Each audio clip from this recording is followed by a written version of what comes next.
Welcome to Wildlife Rehabilitation from Rescue to Release, a podcast dedicated to licensed wildlife rehabilitators and the veterinarians who support them. I'm your host, Gail Buell.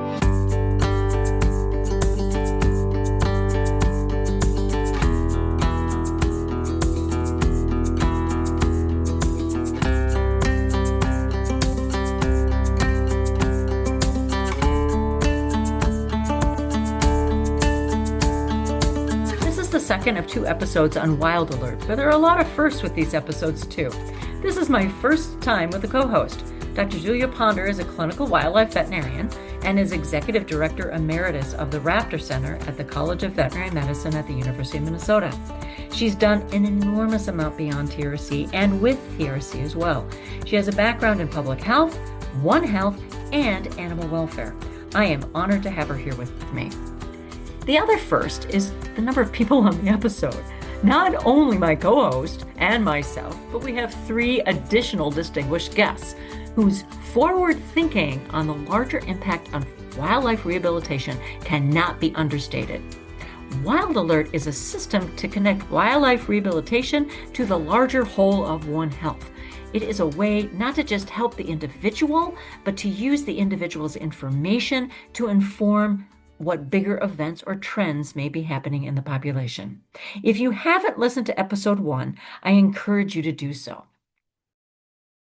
I want to introduce Rachel Avilla. She is co-founder and executive director of the Wild Neighbors Database Project. This is the parent, if you will, of Wild Alert.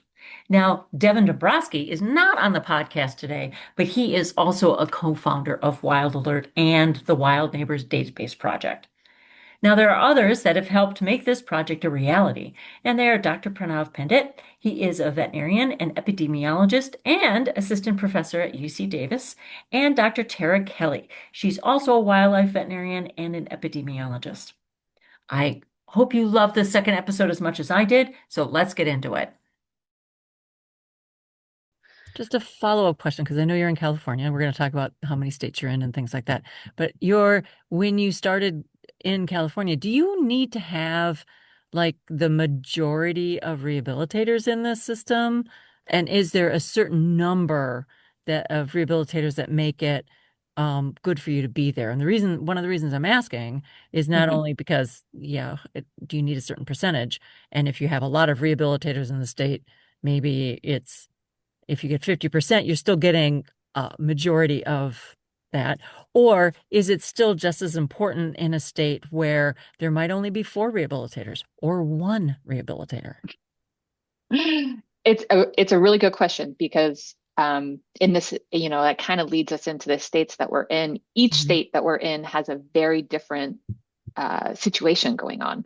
So California, for example, we live here. We've been doing it wormed here the longest. We started Wild Alert here. So we definitely have the majority of wildlife rehabilitators using it. And it's not even the matter, I would say it's not the number of organizations using it. It's the number of animals coming in compared to the total that normally comes in that actually makes an impact. And I mean, I'm kind of guessing, but if you have over 50% of the animals coming in a given state, then I think I would go to my statistical analysis epidemiologist to say, but I would think that is still incredibly valuable, because you're still getting a broad perspective of what's going on within a state. So Arizona, for example, has less wildlife rehabilitators, and maybe a little over half of their rehabilitators do use wormed, and that alone is still valuable. And then you've got California and Florida, where most of the organizations in those states do use wormed. So you have a very powerful set of data. So often when we do go into those states, we do a little bit more recruitment of organizations that aren't currently using wormed, or especially if they're just using paper records. We'll work with them to try to get them on board and import past information so that we can get a broader perspective of what's going on in that state over time. So what does it mean to be in a state? I mean, the data is coming from what rehabilitator using worms, which could be anywhere in the country or even outside the country. What does it mean for Wild Alert to be in a state? Yes. So what we've done is agencies, in most of these cases, agencies, or we have worked with the agencies or university partners to uh, basically flip the switch for that state. So what we can do is we build that relationship. We're like, okay, what are we going to do? Each state has been different.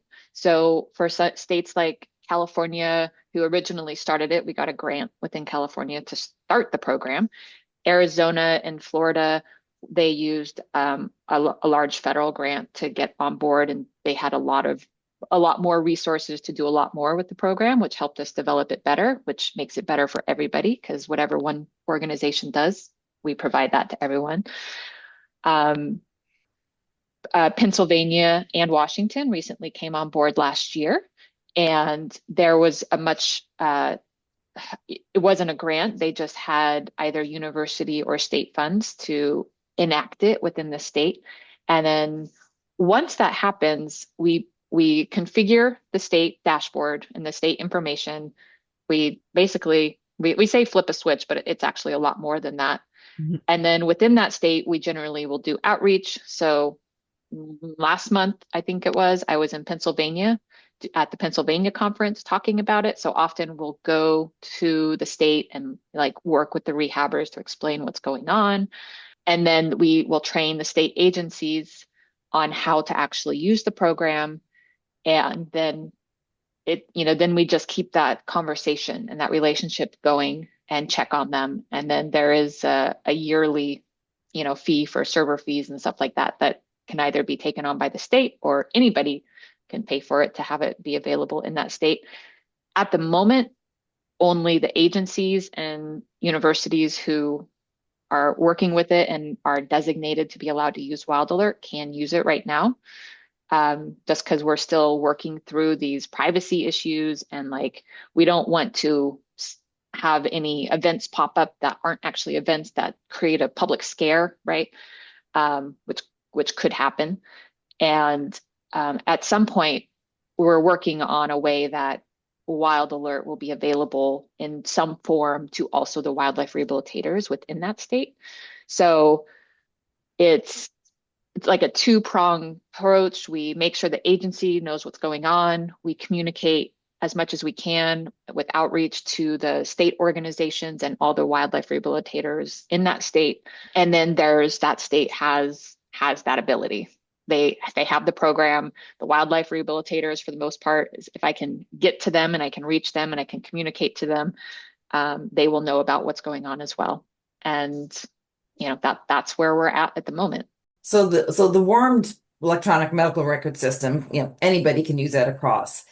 When a state comes on board, which is done with the agency, then the dashboard is just for the people using wormed or the data source is just for the people using wormed in that state.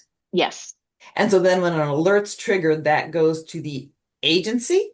Anybody that has that Pranav can explain that part. But yes, that is. Yeah, I can I mean, jump can I in. get the alert? Yeah, so what we are actually doing is that you have to subscribe and create an account, basically. So you can create an account, you can create your own team, and depending on your interest, you can create your own surveillance alerts or targets. What it means is that, as we were discussing earlier, if you're interested in canine distemper, you will go and select the clinical classification, species, area, so on and so forth, and create that alert. And then the system will start tracking. Basically, in the back end, it means that the system will start running the models. So that's the one way of you getting an alert. And when you do that, you basically will also get an email alert that will tell you that there is something more than expected happening within your particular alert. So that's the one way, but then we also start tracking all the possible alerts that one can think of for a particular state. Let's say one particular state sees 400 species, few biological groups like waterfowl, reptiles, raptors, so on and so forth. and we have 11 clinical classifications. So think about all the possible combinations of these. So we start tracking them for a particular state, which are listed on a particular page on Wild Alert. And what you have to actually do is either go on that page and see what's really happening for that particular alert. And then you can just go there and say, okay, I'm subscribing to this particular target as well, which will allow you to get an alert on your email or on your platform or your account, basically. So that's what basically happens when you are trying to use it as a user. Excellent. So I'm gonna maybe turn a little bit kind of in between what we've been talking about, because one of the things that's in the back of my head is if I'm a rehabilitator listening to this, going, I want some examples. Give me some on the ground examples of how this works.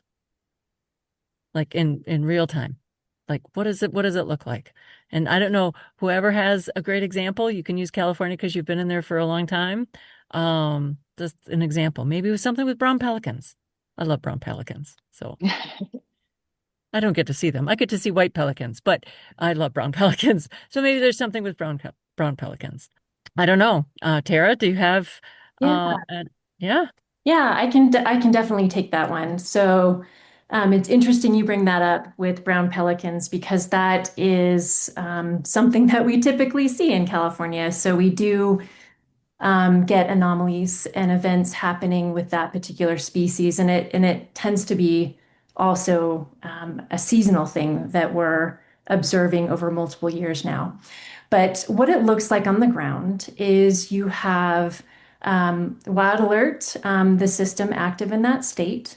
You have, your user base that's using Wild Alert, and you'll have, on your dashboard, that information indicating that there's increased numbers of admissions of brown pelicans coming into your rehabilitation network beyond what you would normally expect. So you have that anomaly or alert. And as Pranav mentioned, based on your user preferences, often what happens is you receive an email saying that, hey, there's something unusual going on with brown pelicans.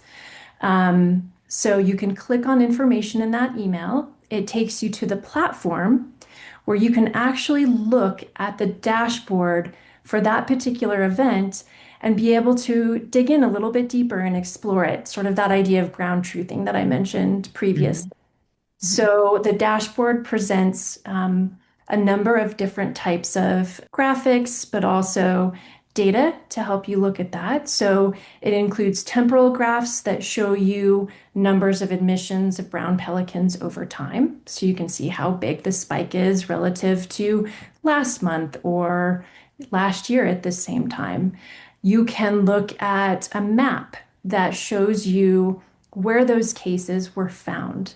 And that gives you a little bit of an idea, are they all spatially clustered around one particular part of the coast? Or is it more of a problem that's distributed widely across a pretty large region? So it gives you some clues as to what might be going on. Is it a widespread problem? Is it a pretty localized problem? For that event or anomaly, you can also dig a little deeper. So under the temporal graphs and the spatial information, the map, it gives you a table with just very basic data, the data that Rachel mentioned previously that gets usually reported to agencies with end of the year reports. So just an information on the animals that are making up that event. And it's real basic, like what were the dates that they were found? What is the species? What is the age class? Where they were found, which gets pulled into the map? What is their clinical classification? So, do they have neurologic disease? Do they have neurologic disease plus respiratory disease? And then next to that is the information that leads into that clinical classification. So it gives you a little bit more information about the clinical signs that were observed in each of those patients when they first were admitted to the organization. So you can see, oh, these animals are all presenting with neurologic disease, and they're showing seizures or tremors that you might expect with perhaps like a harmful algal bloom, like a DA, domoic acid intoxication event, or botulism, for example. And then it gives you a little bit of information about where that animal is and its status. Has it been released? Is it in care? And so you can look at that information and use it to do a little bit of ground truthing with partners in the state. And this is typically done, like we said, in collaboration with the rehabilitation organization partners, as well as the state wildlife agency that typically has the funding and the mandate to do disease investigations based on these events. And so often what happens is the agency partners reach out to people within the Wildlife Rehabilitation Organization network and asks if people are willing to collaborate to investigate that event together, whether that's submitting samples from living animals or submitting carcasses from animals that have died under care. Do an investigation. So that usually helps us, as we mentioned previously, take that anomaly, understand that like a huge amount of brown pelicans that are coming in with neurologic disease, we can then better understand, okay, is that botulism? Is it domoic acid intoxication? Like what's going on? That is valuable too from the perspective of it gives back to the organizations because they get more information about what's causing these problems in their patients. So having a little bit more of that funding and support in better understanding and having more access to diagnostic testing. And then that information, as Julie mentioned previously, gets put back into the system. So once we have completed those investigations and we have these definitive diagnoses, that data gets put into Wormed, and then we know that that was an event that we saw in California with brown pelicans, and the cause, based on investigations by our state agency partners, was X, Y, or Z. So we're able to then validate, as Pranav mentioned, what we're seeing in these anomalies and what we're seeing in Wild Alert. Awesome. Thank you. Thank you for that. Because in the back of my head, I'm like, okay, how does this work on the ground? In actuality, I mean, all this stuff that we're learning today is amazing, but that was great. So thank you. Julie, did you have any other questions on others' involvement or implementation? And some of this may be aspirational. We talked a little bit about, this type of work is dependent on critical mass, and the larger the community, whether it be people pushing in data or the people using data, the larger the community, the more effective the system becomes. So where do you go to expand that community? Where have you gone? Where do you wish you could go? Like National Wildlife Health Center, some of the biggies. We've already talked a little bit about wildlife rehabilitators using other programs. But yeah, how do you expand this community, and who are the stakeholders that in your wildest dreams you might want to get on board? I think just reiterating that, our goal is to continue to try to expand Wild Alert as a system. And so we are broadly interested in collaborating and very interested in working with additional rehabilitation organizations that are interested in using Wormed or interested in Wild Alert. Like we would love to hear from listeners who are interested in partnering or collaborating. I think from the perspective of other stakeholders and what you said about kind of thinking into the future and moving forward, one of our goals has been to expand Wild Alert and make it more accessible to other stakeholders that might benefit from that information. And one that we have discussed and worked a little bit towards, but are still kind of making progress in that area, is wanting to work with people who are involved in different sectors. So the public health sector, livestock health sector. I think there are opportunities for Wild Alert to provide information sort of in this One Health context, right? So wildlife are often affected by threats that are also threats to the health of people, domestic animals, as well as ecosystems. And so we realize that this information might be helpful to those other sectors as well. And looking at ways and exploring ideas of how we might be able to use our anomaly information, our events, to better inform on what's going on in wildlife populations that might be useful in the context of public health and in the context of environmental and agriculture health as well.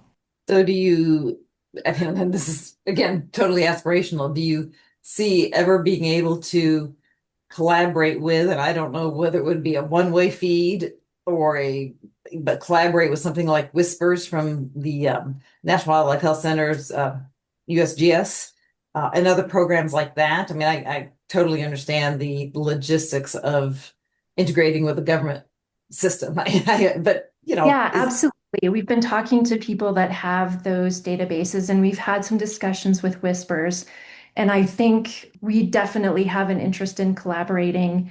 There's still some uncertainties about, excuse me, how that would look, right? So like maybe it's not a situation where the data is integrated, but more a situation where it's integrated in more of an aggregated form or an event form where we have a dashboard and events that are detected through Whispers through different means and different types of surveillance are projected, but they're projected next to events or anomalies that are detected through Wild Alert, through clinical wildlife data, which is a separate type of surveillance data stream, so that you can see the different types of events, but perhaps the data is separate, which can make it a little bit less tricky with regard to data privacy concerns, challenges around having to standardize and integrate disparate data sources that might kind of shut down forward progress in integration and collaboration. So we've kind of had discussions all the way from like, oh, wouldn't it be interesting if we could integrate these different disparate data sources and have everything kind of together in sort of a One Health system, but moving more towards like, oh, even having just a One Health dashboard or a dashboard with different types of wildlife surveillance streams on that dashboard in itself, I think would be informative and valuable to other wildlife health professionals, but then also different sectors working in this health space and thinking about shared health threats across different populations. Just for our listeners' sake, does anybody want to say what Whispers is?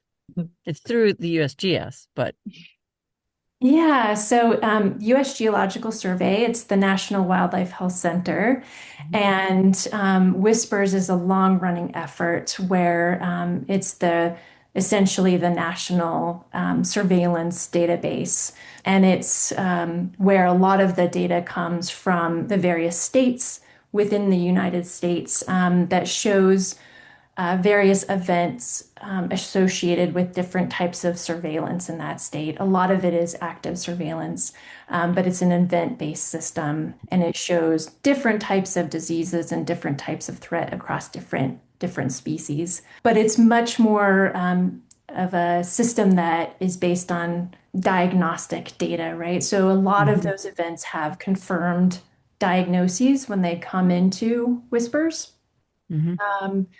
Versus ours, which is a little bit different, as we talked about, in that it's very syndromic at this point with Wild Alert. So kind of a step back where a lot of our events and our surveillance is based on looking at syndromes and using it more from the perspective of early detection.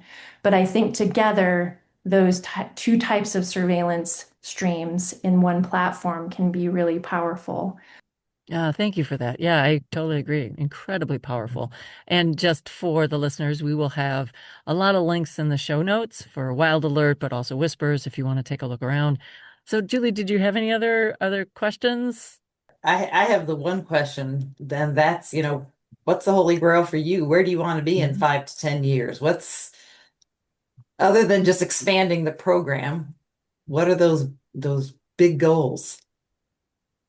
I think I can start, and then I guess Rachel and Tara, you can jump in. Of course, I mean, yes, we would like to expand, include more states, maybe even more countries where we can actually start Wild Alert. And I think thinking about those, I guess countries that are kind of island countries are easier probably to start with, because then we have a very definite kind of area that we can think about. So that's definitely on the cards, and we are interested in kind of doing that.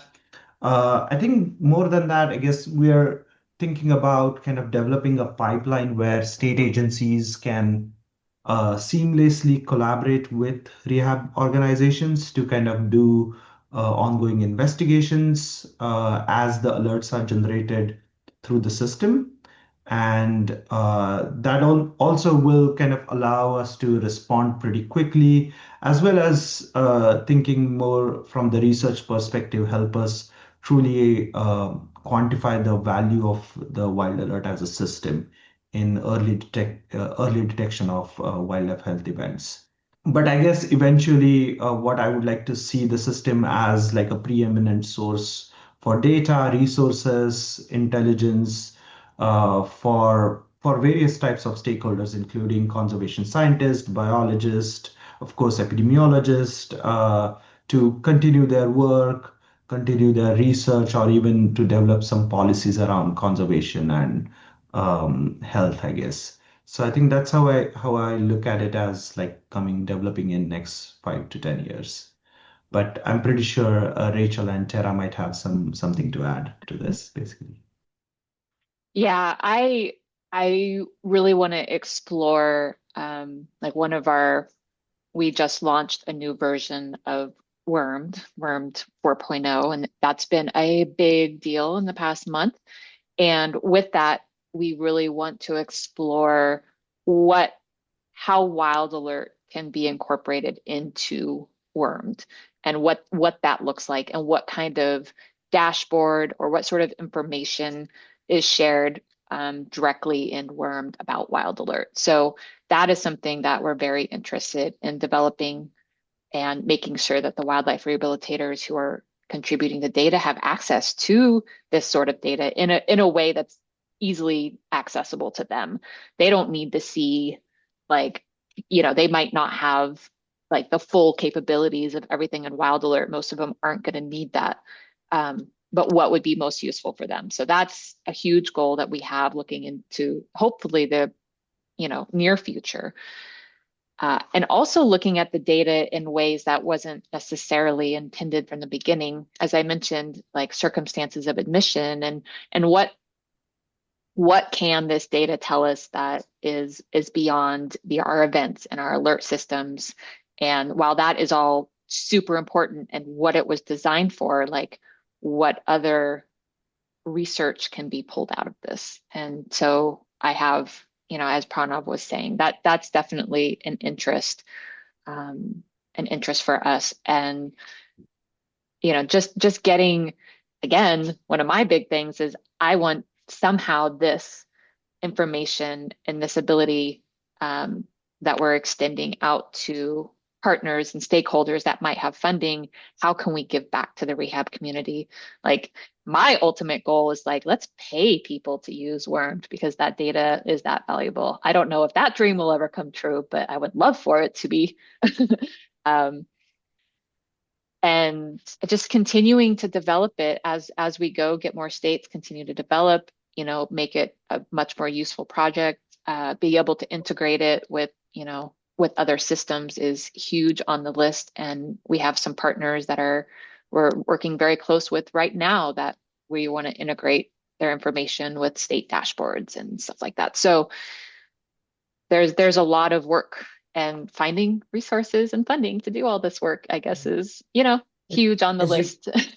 as you noted, getting harder, but Yeah. hopefully it'll come back. Well, let's hope. Yeah. Tara, what do you have to add?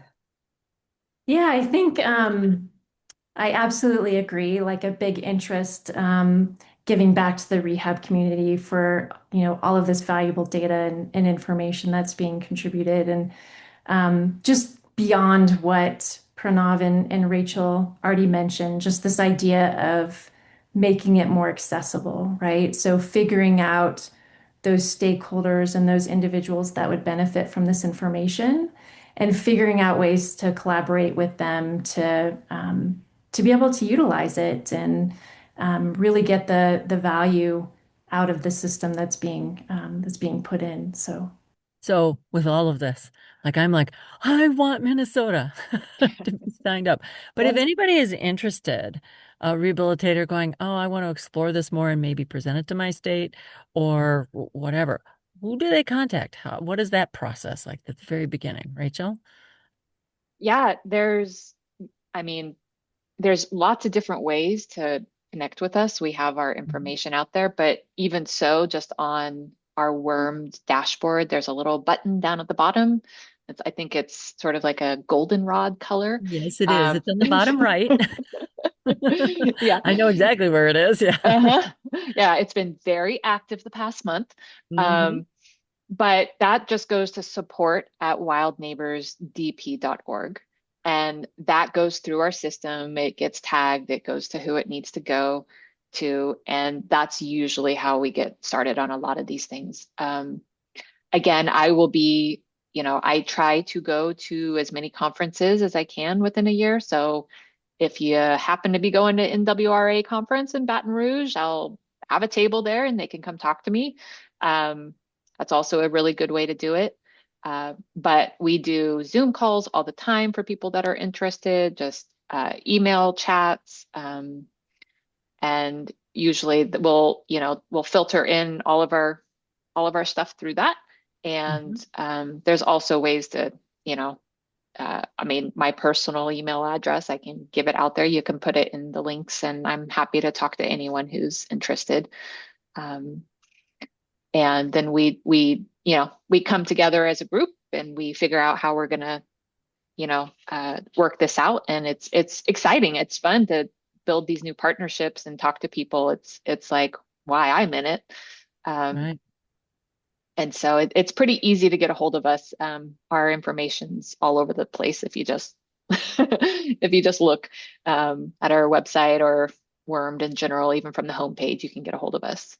Okay, excellent. And we'll have some links and we'll have the Yeah. in the show notes. So that's just another place that people can Yeah, find. exactly. So what are some of your last thoughts or things that you would love to leave with people who are listening to this to really bring home about Wild Alert? And let's start with Tara. Put you on the spot. Yeah, no problem. I think from my perspective, just reiterating this idea that, at its heart, Wild Alert is really about recognizing the role that wildlife rehabilitators are already playing in wildlife health monitoring and leveraging these wonderful efforts that they're putting in to inform more broadly on population health and conservation. So just a shout out to all of the amazing work that they're doing on the ground every day and the value that this data is bringing on such a broader scale. Amazing, amazing. Pranav, do you have any last thoughts to I leave think with our I think I listeners? just want to reiterate what Rachel was saying. I think we are super excited to collaborate across various partnerships, research, any help with data, just setting up Wild Alert in your region, anything. I think we are super excited. So feel free to reach out, I guess I would say. Mhm. And we are excited to hear from any of you. Okay, awesome. And Rachel. Yes, I'm incredibly passionate about wildlife rehabilitation and wildlife rehabilitators in our community and continuing to bring us to the table and professionalizing us and making sure that we can't do anything alone. We have to do it together. And the one thing that I've realized about in Wormed and Wild Alert is like when we come together, we have such a major impact. And like I said, we're so important and we haven't been looked at in the past, and we need to have a voice in this whole conversation because we have the experience. We're on the ground. We're the canary in the coal mine. We're the first responders. And I think we need to be recognized as such. And hopefully that can come back to us. And I definitely want people to understand, as both Julia and Gail mentioned, this is not a situation where it's not Big Brother, it's not surveillance and like nitpicking what people are doing. We're very protective of this data. It's only the data that is like being exposed anyways through state reports, federal reports, and we want to continue to use it in a way that benefits our community first and then benefits everyone else as well. But that like we're doing this with, as Terra said, we're doing this with the wildlife rehabilitators' interests at heart first. Amazing. Julie, you're my Yeah. co-host. So there you go. I want to leave it with you. I want your last thoughts too. Oh, my last thoughts. I just said this goes back to the first time I heard y'all presenting at NWRA just a few years ago, and it was just so exciting and heartwarming to see this concept taking on life that we've been thinking about. I mean, I've always said that it's pretty easy to be a wildlife veterinarian because you can always, when people ask you a question, you can always say, I don't know, because we didn't have any information. We are so data deficient in our world. And yet we always knew, many of us would talk about just the power of how much information of wildlife was coming through wildlife rehab centers, but it was not organized. It wasn't, there were just too many messy pieces of it to actually utilize it. And to see a project like this actually pulling this together with the gift of technology. I mean, I'm glad I retired. I couldn't even begin to get into all that technology. I'm just going to stick with my world. But anyway, just to see this coming to fruition, because we don't know what people think we know about wildlife. I mean, we don't. We don't have, as we say in epidemiology, we don't have our denominators. We don't even know what the population is most of the time. And so this is just a small corner, but it's just so exciting to see a small corner really making progress in this world that so many of us have dedicated our lives to. And the world thinks we know so much about, and we don't. We don't, and we don't. But we're getting there, and this is getting us farther along, which is wonderful. I want to say thank you, my deepest gratitude, and thank you for coming on today and talking to us about this very important project, I should say, and just amazing conversation. So thank you very much. It's been wonderful. A huge thank you to Rachel Avilla, Dr. Pranav Pandit, and Dr. Terra Kelly of Wild Alert. Huge project with huge impact for what we do as rehabilitators. Also, a special shout out and thank you to my first co-host, Dr. Julia Ponder. I could not have done this without you. Thank you so much. Wildlife Rehabilitation from Rescue to Release is a production of Partners for Wildlife, working hand in hand with wildlife rehabilitators and the veterinarians to support them to improve the welfare of orphaned, ill, and injured wildlife. Our executive producer is me, Gail Buell. I'm the Partnership Coordinator for Partners for Wildlife with the Raptor Center at the University of Minnesota College of Veterinary Medicine. Our producer is Reese Rosado.